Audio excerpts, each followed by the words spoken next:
Welcome to Surviving the Dream with your hosts, Casey Arnold and David Conley. We're here to talk to people who seem to have their dream job and find out, what did it take?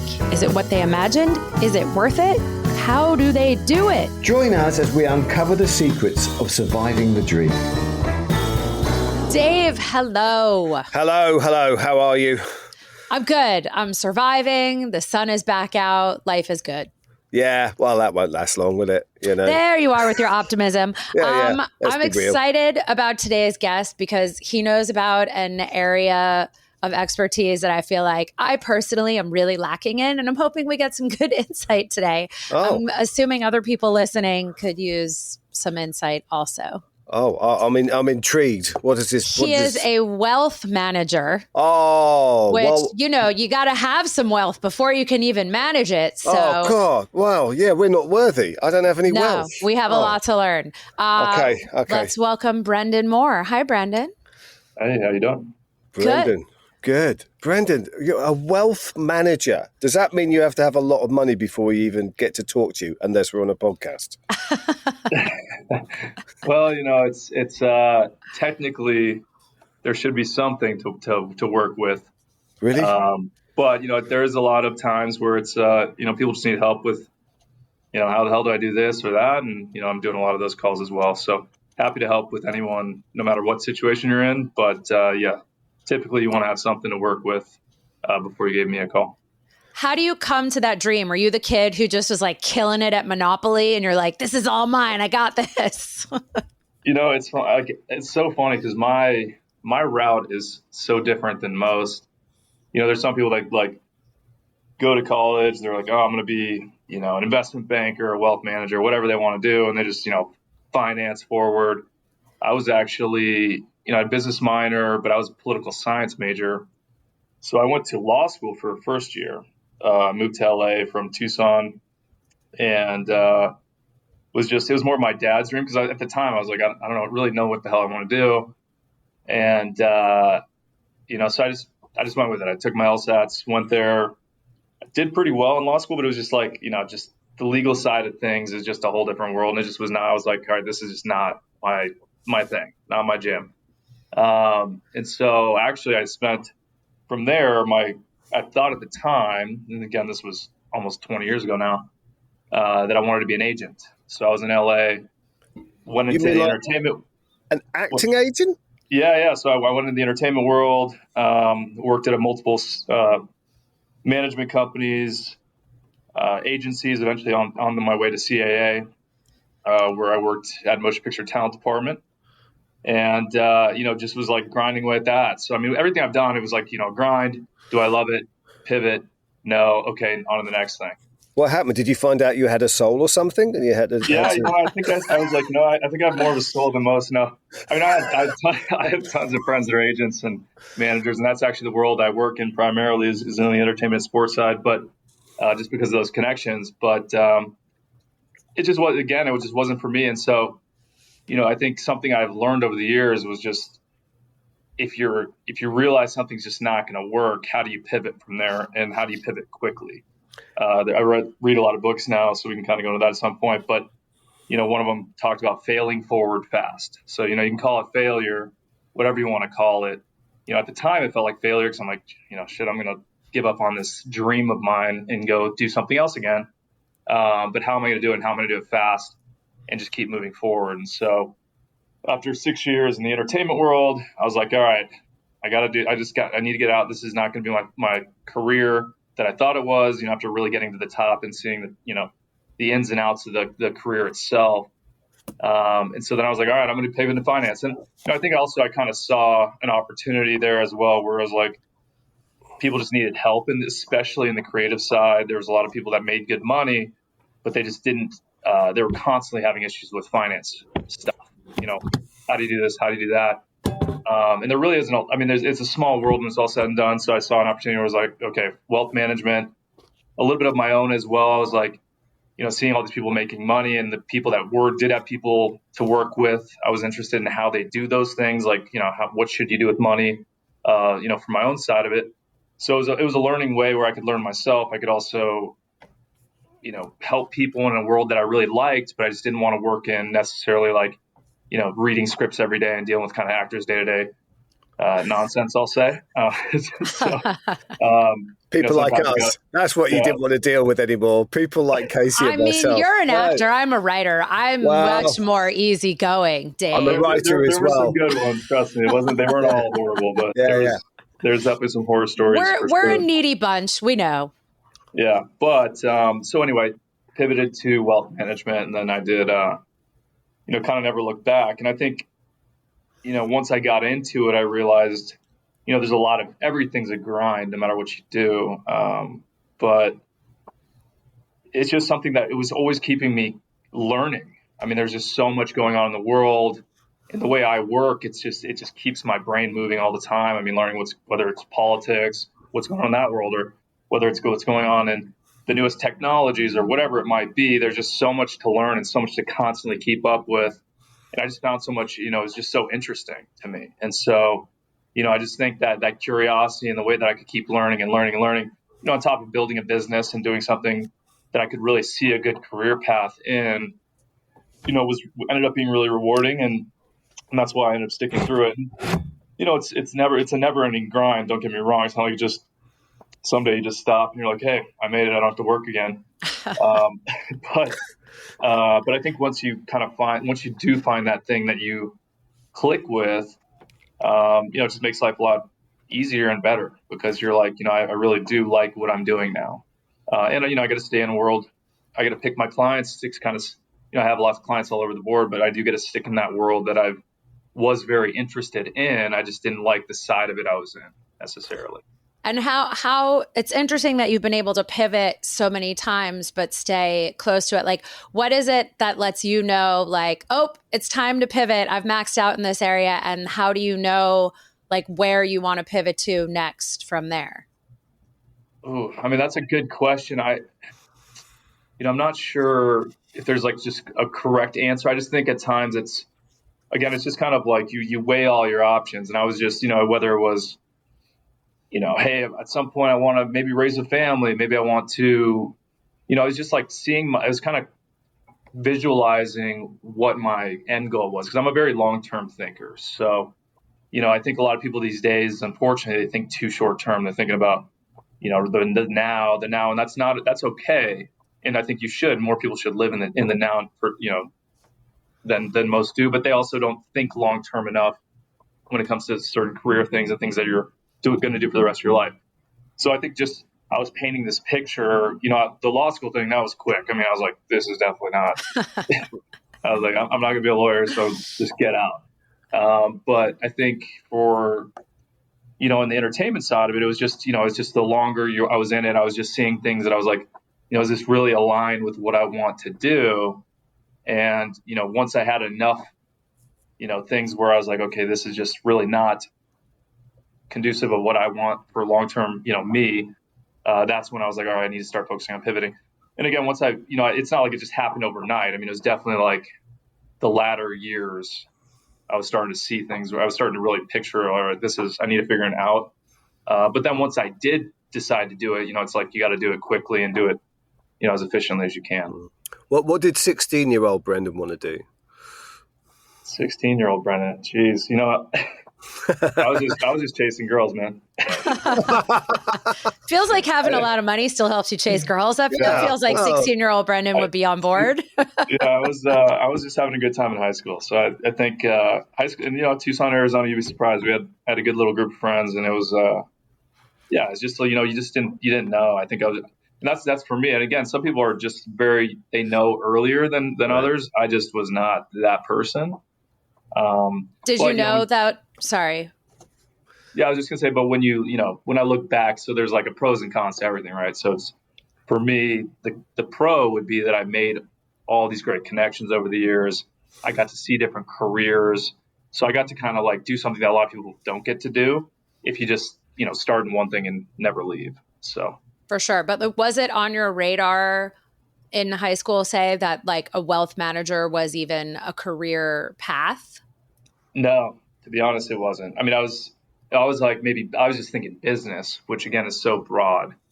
like you could start a business, there's so many different things you can do, like, sales, whatever. But no, for me, it was not in the picture until, later in college, maybe, because, I was a business minor and I saw some things in it that I liked, but it was definitely like a third or fourth choice, which now ended up being number one. So what's a day in the life of Brendan Moore like? What when you wake up in the morning, what are you looking forward to? Yeah, so day to day for me, if you do go into my world, it's definitely an earlier day. So, I'm up at like 5 a.m., reading a lot of news. I do a lot of like X to get my news, or wherever you get your news, doesn't really matter. But I try to, see what's going on in the world, see what's going on in the markets. It's kind of just getting my day prepped. I really try to have some good systems in place. I think that's really important. So, just get the day going, have obviously my coffee to start. I'm a big coffee guy. And, I spend about 3-4 hours just kind of getting day prepped, starting to work a little bit.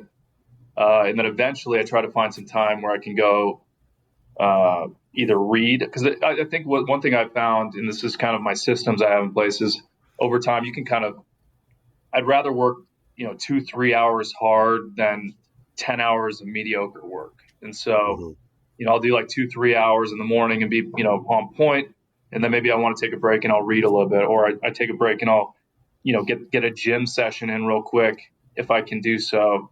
But I try to schedule these. I'm a very scheduled person, so it's just make sure I have my schedule in place.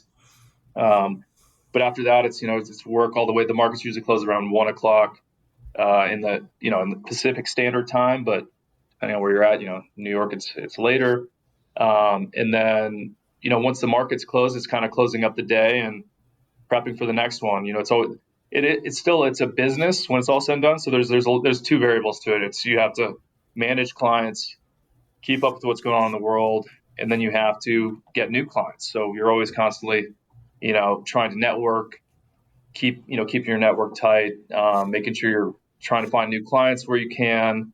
It's one of you should be doing one of those three things at all times. And so a client comes to you. It sounds like Jerry Maguire comes to you and says, "I've got this footballer." But is that how it works with you? Because you said there was sports management, and that was your previous world. You're saying would he come to just come to me directly, like a client saying, "Hey, I want to work"? Yeah. How does that happen? Yeah. So on the sports and entertainment side, that'd be great if I just Tom Cruise gave me a call and was like, "Hey, let's start up." I'll text him. Tom, we found a new client just made a deal for $20 million. What can we do with that money to make sure he still has it 2 years from now? Yeah, no, it's usually from someone on the team. So in that world, again, there's different ways to build this kind of business. Obviously, mine is a little more unique in that sense that I stayed in that niche market. I love and I still do. But in that world, there's a lot of teams. So you have agents, managers, PR, you have attorneys and business managers. So for me, I'm more on the finance side of that picture. So it's, I'm talking more with attorneys and business managers who are essentially CPAs. Those are my biggest referral source. So if I'm ever getting someone, it's usually through someone like that who says, "Hey, this client, something happened on the legal side," whether it's, I've gotten a lot of divorcees. So someone gets divorced from someone famous and they're like, would you work with her? That's a conversation I had quite a bit. Maybe it's just because of, don't ask me why. I got a few of those, but they are great clients. Is that your speciality, Brendan? No, you can't believe whose ex-wife we've got now. We'll leave it at that. No married people, only divorcees. Once they get married, they got to go find somebody new. Yeah. But that's one from an attorney's perspective where they'll give me a call. Just off the top of my head. And then CPAs and business managers, that's where I get majority of my clients. And so, they're doing taxes. They have a new client come on board. They need someone to help on the wealth management side, because we all work in a team and we want to make sure we're doing things tax efficiently, but I don't do taxes. So they try to they do what they do, and then they leverage someone like me to do what I do. And so that's how I'd get a call from someone like that. what does wealth management really mean if you break it down? Like, let's say Dave or I, we write a movie, it's a big hit, we've got this box office success, and now all of a sudden we're flush with cash, which is new for us, and we have wealth, and we're like, how do we keep it? How do we grow it? Like, what are you advising people on that we might not be thinking of ourselves? Like, why? How are you helpful? I'm not saying that you're not helpful. I don't have a wealth manager. How and I'm much thinking, money do we have to have before we can call you? Also a good question. Or not that we'll be calling you. It'd be somebody on their team, like my gardener. He'll probably call you. I mean, I'd love to get direct calls from those clients, but it just unfortunately doesn't work that way. Unless maybe you're out golfing with someone and you meet someone famous, and then they will reach out. But that's that is rare. But yeah, I mean, I think it really just depends a lot. Like I kind of mentioned earlier when we were first chatting, it's just a lot of coaching. So I think, especially on the creative side, but it doesn't really matter. I mean, there's some people that are creatives and they understand things and they listen. Some that just spend. I mean, it's like a lot of people have spending issues. Just got to figure out what the issues are, what the client really needs. They come up on this money, like, how can I help you? Like, what's really important to you? So I think, it's all said and done. It's just figuring out what's really important to the client. And then from there saying, okay, we have this money. What should we do with it? And how do we do it efficiently and make sure we get you from A to B? And so how much money should that be, Brendan? I mean, what's a number that you go, I'll take this seriously. It's all subjective, because I think, it could be a couple $100,000. That's really big to someone. It could be 20 million. That's really big to someone. So it just depends, because if you have someone with a lesser amount of money, they might not spend as much. So you still run a similar issue. Couple of $100 won't do. Yeah, a couple $100 might be a little under the thing. You might want to just. What should I do? What should I do with that $200? I brought it with me and everything. Yeah. Oh, okay. So you're helping them like budget, or be like, oh, you can save this much, you spend this much, you might want to put it into this kind of asset. Yeah, it's really just kind of planning out what each dollar should be working at some level. It's just building out a plan for them, essentially, whether it's an actual plan, which I do build for clients, or it's just more of a generic plan, just like, hey, we want to make sure, we're not spending as much on this, don't try to buy too many of these fancy cars or whatever, or if you do, let's make sure we do it in a smart way. It's just really kind of coaching them through things that if I wasn't there, they would, inevitably blow through their cash, and a lot of people do that anyway. But, my goal is to try to help them think a little bit differently. And then, from the investment side, there's a lot of things we can do, but, that's a different conversation once we have the plan in place and we can figure out, how do we do this? Again, it's coaching on leverage. I think that's a big one too, where it's, should I use some, how do I do this mortgage? People just don't know a lot of the basics. It's kind of surprising how many people don't know just some basic financial stuff, which is another reason why I kind of got into this, just because I saw that opportunity where, I can really help a lot of these people that just have no idea, just how to do some basic stuff. What would you suggest if I come to you, I'm not going to say it's happening, but I come to you with $20 million, what would our opening conversation be? Well done, Dave. Hey, nice work. There's something we can do there. I mean, I think it would really depend on, because if you have $20 million, but you're going to go, you love to gamble and you're going to gamble 10 million of it away immediately, then you wouldn't even be a client I'd want really anyway, because I don't know if I'd be able to help you, because again, I want to make sure the clients, first of all, they need to want advice. I think that's a big thing. If you don't want advice, then it's like, what the hell am I doing here? Right. But I think, if you have the money and you have a plan, like my goal is not to tell you, hey, you can't spend money. Like that's the last thing I want to do. It's not to tell you, hey, you can't get real estate because I don't make money in real estate. I don't care. I want you to do what's best for you. But if you are going to buy some real estate, why? And what's the reason behind it? How are we going to do it if we do it? What's the plan with the other money? It's really building a plan on it's like what's important to you. Like, oh, I've always wanted this house, or my dream is this. So then that's one important piece. And then what else is important? And just kind of building these pieces and understanding what the bigger picture is. And then we start building a plan on how every dollar we can, put towards this goal or that goal. And then, eventually, hopefully it's also, I want to make sure I can at some point kind of stop working as hard. So how do we get to that point? How much money do we need to do that? If if I want to spend X amount of dollars, got to put my kids through school. I have this dream to buy this massive plane or yacht. Like, if that's the goal of yours, then, okay, we got to plan around that. But, again, it's prioritizing your goals and really helping them understand the spending, what their spending is, cash flow, just building that plan. And then from there, the investment side, we kind of build into that, what we feel confident with. Make sure you always have enough money for, God forbid, something bad happens.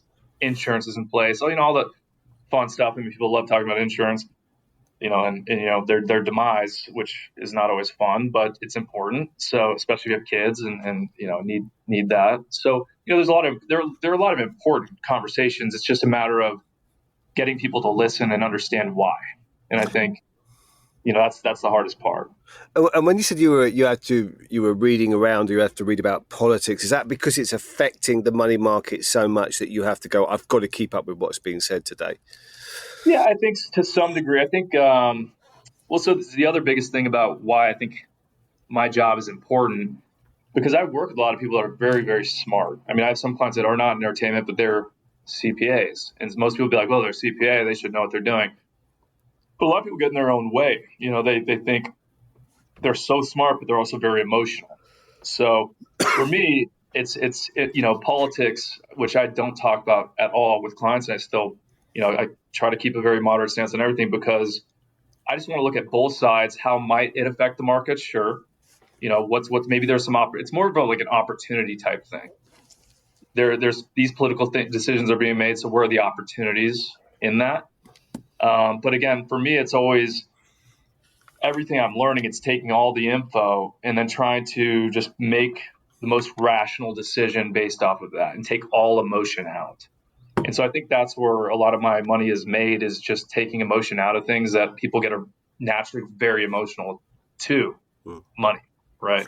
And how big a deal is ethics in all that then? How do you I mean, it's probably the biggest thing, especially if you're working with, entertainment sports side, because trust is so big. I mean, I think like anything, whether you have doctors or just traditional, attorneys or whatever your clients might be, business owners, but especially in the sports entertainment world, because if you're going to be working with these clients, everyone in that circle wants to make sure you meet some trust, component. So yeah, it's huge. I mean, the trust and make sure you're doing things the right way. It's also another reason why I've kind of built my business around really just good people I can trust. I mean, everyone I work with is a friend, is a close friend, and it's happened over time. Wasn't just like that, but it's people that had same, character was in line with mine. I could tell the ethics were in place, because when you're doing business and you're doing long-term business, because I don't just bring a client and go, okay, we work for, hey, I helped you with that 20 mil, now peace, see you later. It really is trying to build a long-term relationship with these people and watch them. I have multiple clients that have kids. I've had clients that have gone through divorces, and just being there and helping them through these tough processes. It's one of the most rewarding things of my job. But in order to do that, you really need to have that trust factor, so they can say, hey, I trust. I mean, the amount of times I hear, Brendan, I trust you, what you're saying makes sense. Just do it. Like, they don't even question it anymore, because they just trust that what I'm saying is something that I mean from the bottom of my heart. It's how I feel about something, and, they can feel that. So I think it's critical, So would you say that the more you get to know your clients, does that make your job easier because you understand their needs more and allows you to find solutions, or it's just part of the pivoting and the problem solving that your brain works toward? It definitely gets easier. I mean, I have clients where, it's funny, the first couple of conversations, I mean, depending on the client, some people just like you click with, pretty quick. But I worked with a lot of influencers, and I mean, I've had a few where, it was definitely an interesting start, but now it's like, I feel like, we're siblings in some degrees, the ones that are like similar age to me. So, it's a much easier conversation to have those, once you get to that point. But, again, it's very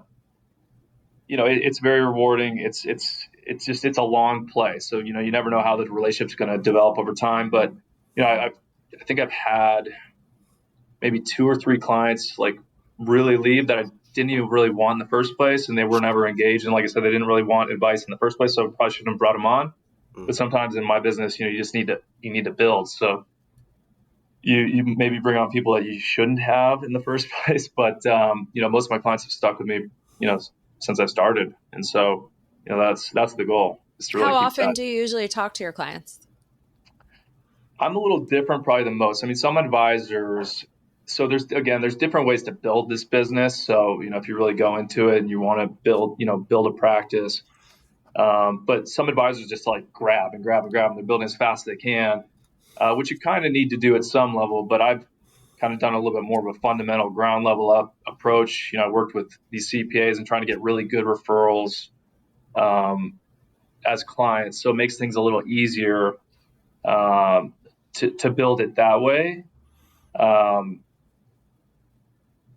Yeah, so I lost my train of thought there. So How often? Like how, once a how, week, how often? Yeah, so once a month? so with them, with the other clients, they have all these clients and tons of clients, and they can't, sometimes they just can't even keep up. So they're like, all right, I'll talk to them once or twice a year. Like for me, I try to keep my clients a little bit less clients, but really good clients. So that way I have a little more time and bandwidth. Over time, there's times where you're busier than others, but I talk to my clients quite often. I'd say a couple times a month at least, every client. And I think maybe that's from the agency side of things. I don't know. Maybe I just like to talk. Who knows? But I want to talk about the highs and lows of this, because there must be.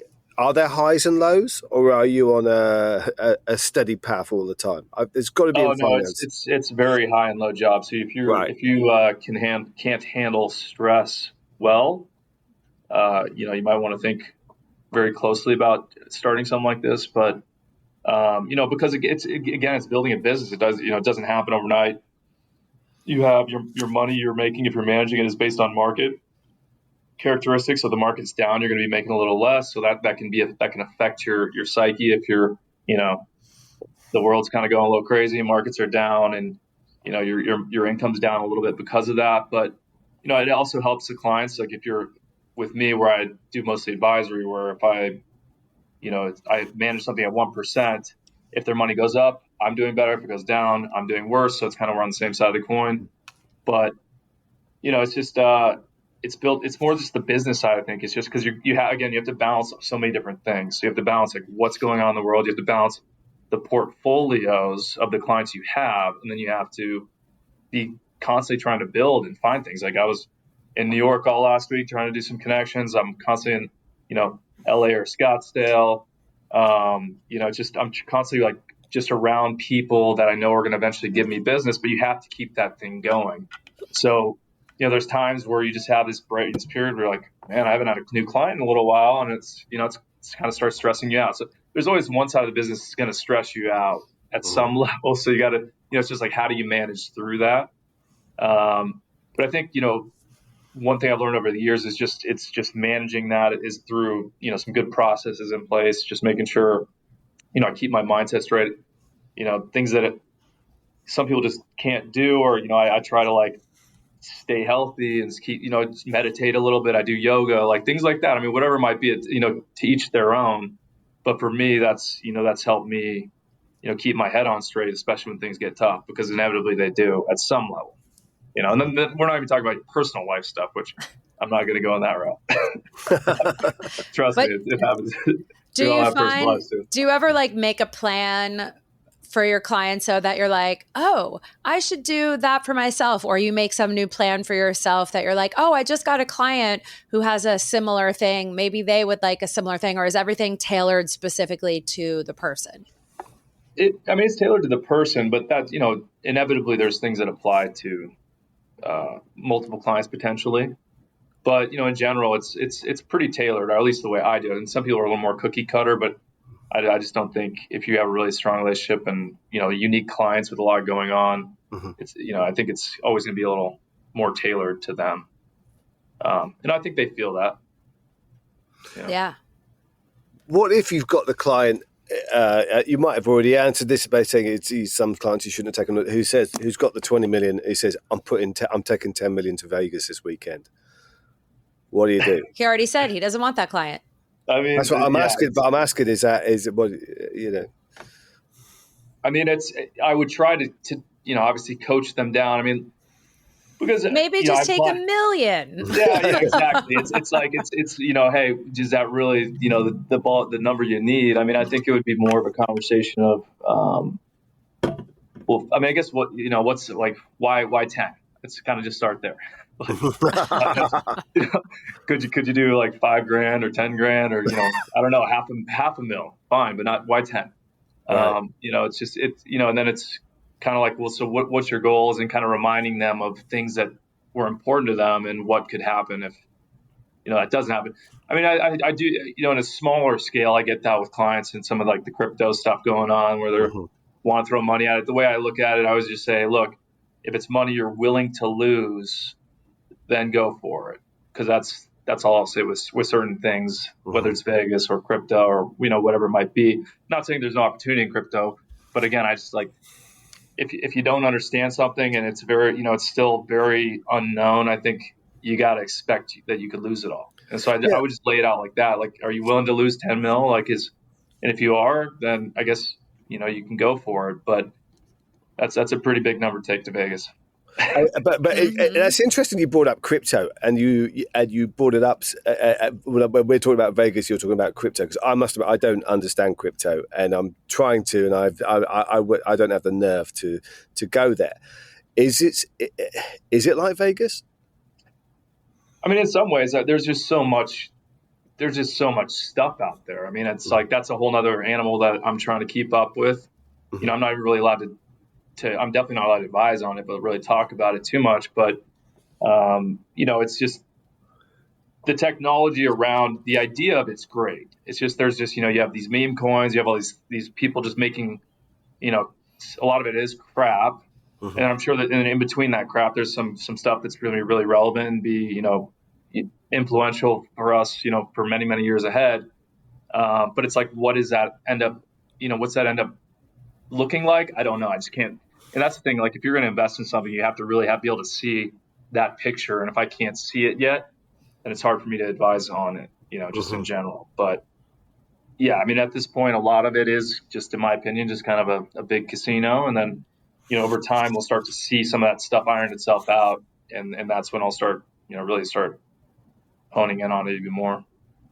That's refreshing, because I feel like no, it's just that I have conversations whenever I'm someone talking about crypto. They go, "You haven't invested in crypto?" I'm going, "No." Well, I have never had any money to throw away, and now someone has actually said that's what the attitude should be. Whether you're going to throw that money, you don't mind losing that money, and that's what's always scared me about it. Yeah, I would definitely treat it that way, for sure. Okay, yeah, thank you. At least for now. Thank you. I feel vindicated in my life. Yeah. We've helped you. You sound like you are really good at balance. Like you figured out maybe work-life balance, and like in addition to like the balanced portfolio, like did you always have a balanced kind of mindset, or is that something you've come to with all of the pivots? Yeah, it's definitely taking time, and it's definitely been just life, learning through life. I think now it's reading a lot and just kind of keeping my, like I said, hot yoga, whatever it might be. All these things have kind of helped me find that balance in life. I read like some Adlerian psychology and things like that. Most people be like, I don't know what the hell that is, or don't care. But for me, it was like, it's for, personal, mental, sanity and growth. Yeah. So it's which I think is critical if you're going to own a business or do something difficult in life. You got to be able to keep your mind straight. And, that's where I found it. I think it's just, a lot of positive things, keeping up, being around positive people. Like I mentioned earlier, good systems, you have to have good systems even more than goals. I mean, a lot of people just have these big goals, but they don't have good systems in place. And then they get, frustrated when they don't hit goals. And I think they're kind of jumping the gun a bit there. And so, these things didn't happen overnight. I definitely in my 20s and early 30s was not doing things this way. I think it took a lot of time and learning, but once you do understand that, you can kind of take a breath and like take a step back a lot more often, and maybe see positives in things that you might have thought were negative. prior to that. So would you say you're living the dream now? Sorry, Dave. I'd say I'm getting close. I think it's I think the dream's also changed a little bit. Before it was just trying to build a really successful business, which I think I've done. But if you build a business, you always want to get better. But I think for me now, it's having what I really want is to be able to have that some peace of mind, have a peace life that I found peace in, where I can like the work I do the things I want to do, be able to schedule my own day, which I think is the beauty of any business owner would say. Be able to just be happy, in the now, which a lot of people cannot do and say they can do. And I think so in that regard, yes, I think I've hit the jackpot. But there's still a lot of work to do. I mean, I do want to build a bigger business. I do want to have more influence. I've started an X page that I want to like build out, and just things on the social side, which, I think are really important to kind of not only build a brand, but also just help people that kind of need some of the stuff that I've learned over my years. Whether it's this podcast too, which I really appreciate you guys letting me come on here. I think all these things are really important, especially in today's technological age. I mean, you can get a lot of info and you can get a lot of help if you look for it. You seem very goal driven, but what I'm kind of fascinated about is you don't seem to mind when the goal posts move. Am I right in that? Yeah, I just it's just happened to me too much. Where now the way it just happens so often that I'm just like, what, this maybe it's how do you reframe that into a good thing? And so every time something happens that I was not expecting, it's just a quick, how do you learn from it? What's the positive? And so it's just constantly trying to think that way, and just because a lot of times in the past I'd just be like, oh shit, now I'm in this slump and I got this, oh gosh, just that the negatives would take over. So it's just, how do you think positively about it, and what are the potential opportunities that come from it? How do I make this better? How does it make me better? And I think just reframing your brain, and again, just having some good systems, like it doesn't happen overnight, but when you start to see good things and you start to change your mindset, really just nothing really phases you anymore. And I think these days I've seen enough, I've been through enough. It's nothing phases me, and it doesn't mean it's not hard. I mean, it doesn't mean I'm not like, sad when some things happen, or, but either way, it's just how do you approach it, and how do you, it's all in your mind, and it's how do you reframe that? I see why people trust you. Thank you. No, I mean, I feel like there are some people who work in wealth that feel like it feels like all they talk about is the money and the dollar amount, and like it's all about some magic number, but like there isn't even a magic number. Like you can't have too much, and that's all they're focused on. But it seems, yeah, like Dave said, that yours, it's more about like goals, like, okay, what's the kind of life you want to lead?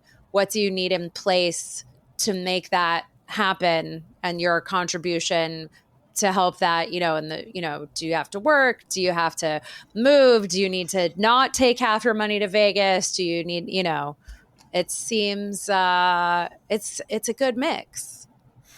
Yeah, I think I'm hoping, I'm hopeful that clients see that, and I think they have, and people I work with, I think, see that. But, it also makes just life rewarding, because I think when you think, because in my job, you want to make it stressful, then you really want to talk numbers and just be like, oh, I'm beating this person in, performance. I mean, you start going down that road, it's like, look, I can't control the markets, but I can tell you over time, like, they do X, Y, and Z, and we're going to get you to where you need to go and build it a certain way. But,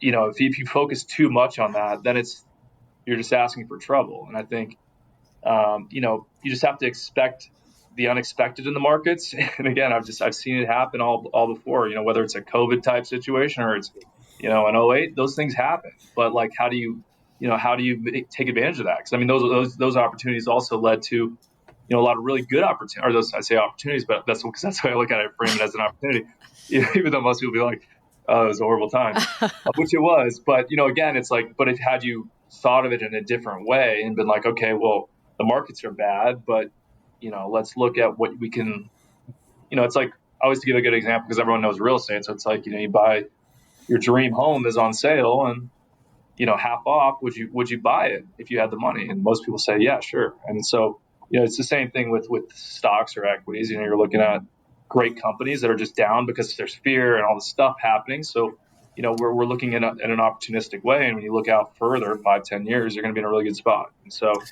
it's helping those clients see that, on the investment side, there's a lot we can do, and I'm always looking at new things, and that's always exciting. But, again, I think most importantly is taking that out of the picture, because we're going to get there. It's focusing on the things that are really more important, which is, you, the client. What I want to know before we get to questions, because you're a very I've known you a short period of time, around about 50 minutes now. You're a pragmatic, cool-headed gentleman. I want to know what makes you sweat, though. What gives you fear? Oh, well, I was going to say sweat, hot yoga, but that's why I added fear, because I thought he'll go for the hot yoga. Yeah. Fear. I think these days there's always the unknown and things like, that are just, you look at, like things that used to scare me more, like, death. I don't know. I mean, things like that. But like these days, even then, it's just like Naval Ravikant is a guy I read a lot of his books. I highly recommend him. It's just like one of those things, we're all going to die. So, shit, are we? How are you going to approach? Talk for yourself, Brandon. Well, maybe you will not, but it's like you come to peace with that and just say, every day you have something beautiful to do, and you just need to enjoy it, because if you can handle it different ways. Again, you can approach it. It's all mental in your head. So, do you want to be happy that it's beautiful outside in LA or wherever you're located, and you got a family, or you have some nice things? I mean, I think people take things for granted too often. So I try not to let fear get into my life at all. But I'd say the most common one is just money. You're just like, obviously you want to make more money, and you want to always be able to live comfortably. But even for me, it's like, I don't need a Ferrari. Like, I like nice things, don't get me wrong. Like, and I like trips, and I like, doing nice things all the time if I can. But it's also like, I also don't need a lot to be happy. And I think if you can kind of just really be happy with that piece, then everything else is just a little bit of a cherry on top. Then it kind of alleviates some of those fears. But, again, I really try to take fear out of the picture as much as possible, because it's just not going to move me forward. Man, you have a good mindset coach. I like that. All right, let's move to the regular questions that we ask everybody. There's no wrong answers, but this can be quite interesting for you, actually. What would you do if you won the lottery, the big one? Oh, how much are we talking? Oh, way beyond. I'm talking like hundreds of millions. $300 million. I don't know. What's the highest one? $600 million. Yeah, no, I mean, what I would do, I mean, honestly, I would just look back at everyone that's helped support me through my life, and I would give everyone enough to make them fine. And then I would probably do, with the closest friends of mine, do something cool. Just do, a nice trip. Obviously, being a wealth managed type guy, I'd probably look at some businesses and some other fun things to take advantage of. But, that would, I think first and foremost, it'd be just kind of like taking a little bit deep breath and be like, wow, this is crazy. And, doing some of the things I really want to do. I love traveling. So Japan was probably on my list this year. So I'd do a really cool Japan trip, that's for sure. And then I'd just bounce around, traveling the world. I'm a big culture guy, so I love just cultures and food and, anything of that nature. So probably take a little hiatus and do a lot of traveling. And just remember, people who helped you on the way, maybe this podcast, just don't forget us. Oh, no, you guys are right. You guys are top of my list, I promise. Just saying. Even if we're on the bottom, just on the list, yeah. You guys are on the list, I promise. Yeah, thanks. Okay. The list is important. My super important question that I love to ask everyone: what is your go-to snack or comfort food? Could be when you're being healthy, could be when you are a little stressed and you're like, oh shit, all these tools are not working, but this snack will really help me get through the next 20 minutes. Oh man. Well, I mean, if I told you my regimen for eating, and you'd probably be like, who is this guy? But I eat pretty weird. I mean, I used to snack and eat a lot more, stuff. I mean, I'm a sucker for just can it be like, I don't know, because sushi is not bad for you, but it'd be like some Mexican food from like Tucson, probably like a breakfast burrito from somewhere where I grew up in a little town where they just have amazing Mexican food. I'd snack on that if I could. Little taste of home. Little taste of home, for sure. So I need to know, what is your favorite animal and why? Favorite animal? Well, it's probably I just rebranded Legendary with a lion on it. So I think lion's probably always been my favorite animal. The big cat. I'm going to stick to that. All right. Okay. Lions are very cool. All right. Final question, Brendan. If we really knew you, what would we know about you? If you really knew me, what would you know about me? I mean, that's a good question. I think I would just say that everything I do is genuine. I mean, I think sometimes people look at you and they go, what's going on with this guy? Like, is there something behind the scenes where he's not telling us? But, I just try to be myself all the time. And, it's really me. I promise. If people are looking for a wealth manager and someone to help them out with all that, what should they be asking? What should they be looking out for? Well, I think it's more of understanding just what vet a few of them. I mean, the first and foremost, it's always good to talk to someone that knows, that's worked with someone. That's always a good gauge to see how they interact. But, everyone does business differently. So, if they're just focusing too heavily on numbers and numbers and numbers, and you're not a numbers person, then make sure you try someone else that is maybe a little bit more like me, who's focusing on you in kind of more of a goal situation. But also, if you sit down and talk with them and you just don't feel a good feel with them, and maybe something's off, then that's okay. I mean, you don't need to rush the decision. I think just taking your time, making sure that they have all the characteristics you're looking for someone. Because again, you're going to work with someone for a long time. So you want to make sure that you understand, like, this person meets my needs and I feel like I can trust them. And again, you're going to build some trust over time, but you want to get a lot of those feels, per se, out of the way early. And if you feel like they're there, then give it a shot. But I definitely would vet 2 to 3 people at least, just to make sure you can kind of see different vibes and how different people run their business before doing it. That's good to know. There's the different options. Yep. Okay. Thank you. Thanks for helping us make informed decisions. Of course. This has been delightful and informative, and I feel like I need to consider my goals and how to reach them and think about money. And get divorced, more. Casey. You're going to have to get divorced. But that means I have to get married first. Well, there's so many steps to get through. There's so many steps to get to a wealth manager. All right. If there's anybody listening out there who's rich and feels like getting married so they can get rid of half their money, just let me know. All right. That's just an honest proposal. Hey, honesty is key. I can't see anyone saying no to that. Thanks for joining us, Brendan. Thank you. It was great having you on. Thanks, everybody, for listening. Bye. Bye. Thank you. Quick shout out to Mike Nicholas for being our tech savior, and Carmen Sclafani, also known as Wiser Time. Thanks for our music.